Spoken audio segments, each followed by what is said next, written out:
कालचा नागडेश्वर डीपीचा डीपीवरती जो विषय झाला त्या ठिकाणी मला फोन आला. नंतर तो त्या ठिकाणी गेलो आणि डीपीला दिवसभर लाईट नव्हती, मोटरी चालत नव्हत्या. डीपीवरती वारंवार लोड येतो, याच्यामुळं काहीतरी कालला फ्यूज गेला, कधी लिंक गेला, अशा वारंवार घटना काल दिवसभर झाल्या. त्या ठिकाणी शेतकरी त्या ठिकाणी डीपीवरती गेले आणि लिंक टाकण्यात आला, फ्यूज बसवण्यात आला. पावसाचे दिवस आहे, बागडेश्वर पेठेला वारंवार काहीतरी घटना काहीतरी होत राहतं. मागल्या वेळेस डीपी जायला होती, वारंवार डीपी जळते आणि बसवली जाते. त्या डीपीवरती लोड जास्त आहे, तिथला लोड कमी व्हावा अशी मला वाटतं. विद्युत विभाग कंपनीला एक विनंती करतो, मी शेतकऱ्यांच्या वतीनं विद्युत विभाग कंपनीला एक विनंती करतो, बागडेश्वर फिटरवरचा लोड कमी व्हावा आणि त्या ठिकाणी बागडेश्वर फिटरला अजून एक डीपी द्यावी.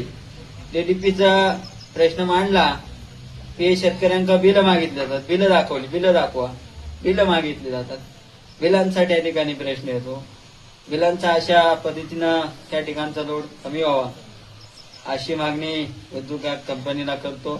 बागडेश्वर फिटरवरचा लोडिंग चेकिंग करावं आणि बागडेश्वर फिटरला दुसरी अजून एक डीपी द्यावी.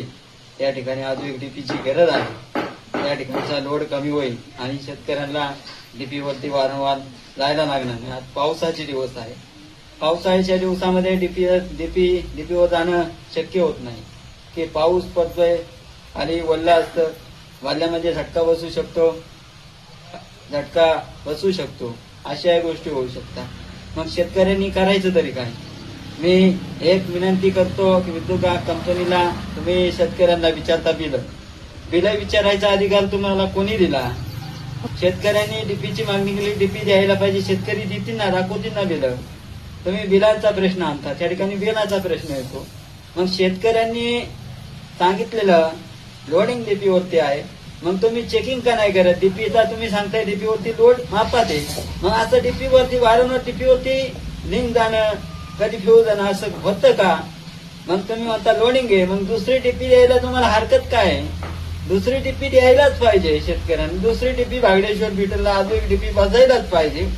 तर ते डीपी भेटत नसत, जर शेतकऱ्यांनी सांगितलं लोडिंग आहे तर याच्यावरती लक्ष घालायला पाहिजे. तर तुम्ही विचारता बिल दाखवा, मग शेतकऱ्यांना बिलांचं विचारता, मग तुम्ही तुमचा भोंगळ कारभार आहे. हे यांचा भोंगळ कारभारामुळं या ठिकाणी अनलोडिंग शेतकऱ्यांची गैरसोय व्हायला लागली.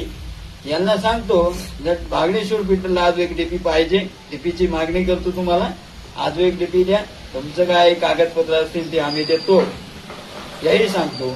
जर बागडेश्वरला दुसरी डीपी बसली नाही, बागडेश्वर फिटरची लोडिंग कमी झालं नाही, दुरुस्ती झाली नाही, तर याच्यावरची जाहीर निवेदन करतो आणि मोर्चा निघल्याशिवाय राहणार नाही, याची ग्वाही देतो आणि थांबतो.